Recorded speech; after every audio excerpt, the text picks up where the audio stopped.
Nietzsche is one of the most famous, complex, baffling, and misunderstood philosophers of all time. Indeed, I have heard innumerable lectures, read dozens of commentaries, and taken entire classes on Nietzsche's ethics alone. And no one seems to agree on anything he says. Some make him out to be a Nazi, others a proponent of Enlightenment atheism, still others a defender of romantic religion. Literature professors attempt to claim him as their own, as do philosophy professors, opera professors, and art professors. In short, Nietzsche is not a straight shooter. Despite all this, I am not going to be falsely humble and claim that I have no idea what is going on in Nietzsche's writings. Indeed, I believe there is a single, proper, and correct way to read him, and that my interpretation is this correct version. Now, of course, everyone who interprets Nietzsche believes they are doing so correctly, and so I would not hold it against you to doubt my interpretation. However, if you would disagree with my reading, then the challenge stands for you to find where I go wrong. Let's begin. Nietzsche begins his ethics with the proposition that there are only two basic types of morality: slave morality and master morality. These types of morality, Nietzsche proposes, were initially formed when society was actually made up of masters and slaves, in a society where masters were completely free and slaves simply had to do whatever their masters said. Based on their respective situations, Nietzsche argues, these two groups of people came up with two very different types of morality. Now, of course, there are no longer literal masters and slaves in today's society. However, Nietzsche proposes, while masters and slaves no longer exist, the moral systems they came up with do. Therefore, if we are to understand and evaluate morality as it exists today, we must investigate morality as it was originally defined by masters and slaves. Let's look at the masters first. Remember that masters are totally free. They do what they want, to whom they want, whenever they want. How would such a person in such a situation begin to think about morality? Well, Nietzsche proposes a person in such a situation would begin by saying that whatever it is they approve of or desire is good. We can imagine such a list of things such a master might approve of. He will no doubt desire to show off his courage during battle, to keep power over his slaves, and to demonstrate his honor in front of his fellow masters. Goodness in master morality is therefore involving things like courage, power, honor, nobility, and so on. Now, you should note here that these things are not good in themselves. Rather, they are good because they are approved of and desired by the master. To put it differently, in master morality, goodness ultimately refers to the character of the master himself. Things and deeds become good in turn only when the master approves of or desires them. Okay, continues Nietzsche, so then what would a master view as bad? Well, badness for a dude that can do whatever he wants is simply going to consist in things and deeds and people that are lacking in some quality he desires. For instance, since a master thinks of wealth and comfort as good, he's going to see poverty and discomfort as bad.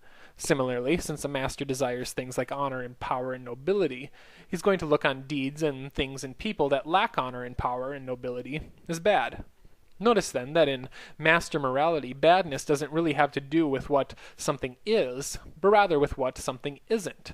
Poverty, for instance, isn't bad because of what it is, but rather because of what it isn't, namely wealth. To put it still differently, badness in master morality is nothing more than a lack of goodness. This then gives us a pretty good outline of the type of morality masters would have come up with. But of course, this is only one side of the coin. Indeed, in order to get a full picture, we need to also investigate the type of morality that slaves would come up with. So then, remembering that slaves are only able to do precisely what their masters tell them, how is the slave going to start thinking about morality? Well, says Nietzsche, if you're a slave, then your entire life is dominated by your master. Everything you do is for her. Clearly, in this position as a slave, you will come to resent your master. In fact, Nietzsche proposes, you will come to resent your master so much that you will begin to think of your master as evil, and everything that she values as equally evil. Moral evil thus enters the picture in slave morality as a form of resentment for the master and everything the master values. Things like, if you remember, courage, pride, bravery, nobility, and so on.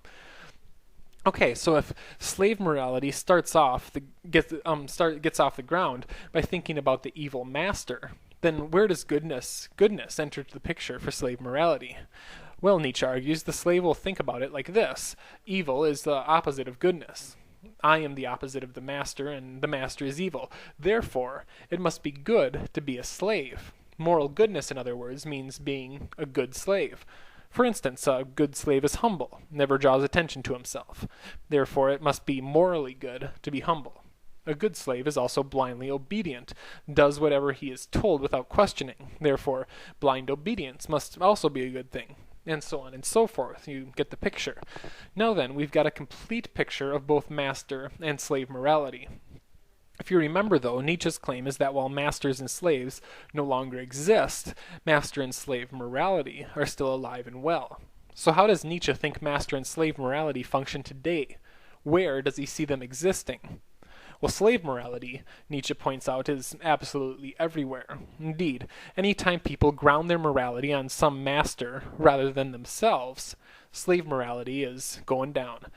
This master, of course, can be a person, but today it is more often the case that the master is a political, religious, or ethical system.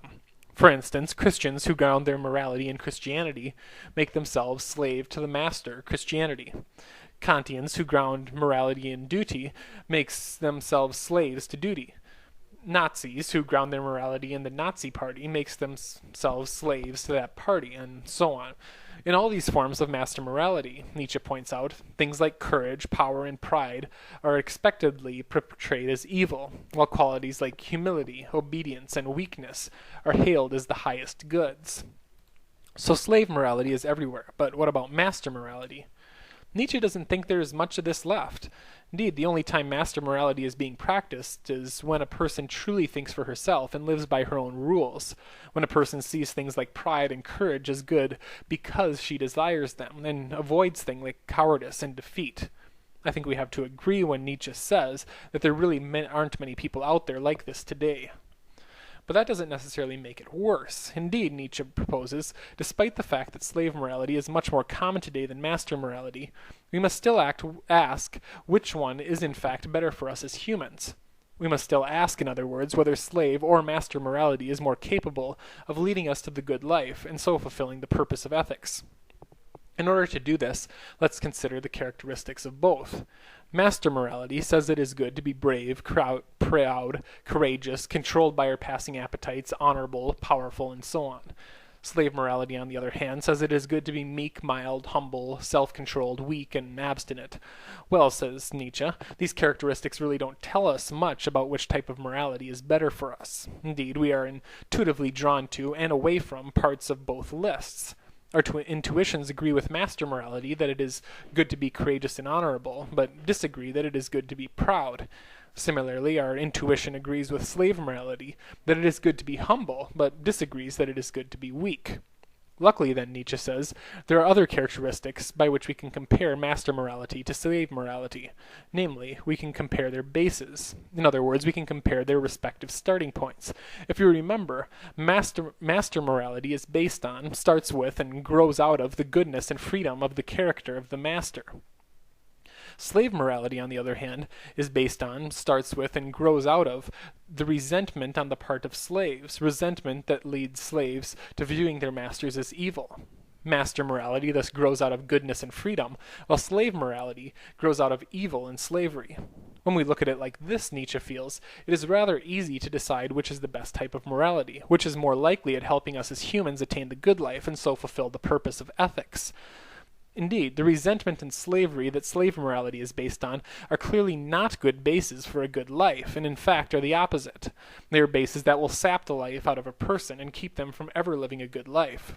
The goodness and freedom at the base of morality, however, of master morality, however, are precisely the sort of bases that will allow us to embrace all that life has to offer and to live a truly good life. Therefore, Nietzsche concludes, master morality is a better moral system than slave morality. Indeed, only by living our lives according to it will we be able to live the good life and so fulfill the purpose of ethics. What this means, then, is that if we are to live a truly moral life, we must throw off the oppression of our masters, the masters of religion, politics, and philosophy, and instead begin living truly for ourselves. With this, my lecture comes to a close. I hope I have started to begin clearing up some of the mystery that engulfs Nietzsche. However, I don't hope I have cleared it up completely. Indeed, Nietzsche is a great philosopher because he demands that we return to him again and again, being struck by something new with each return.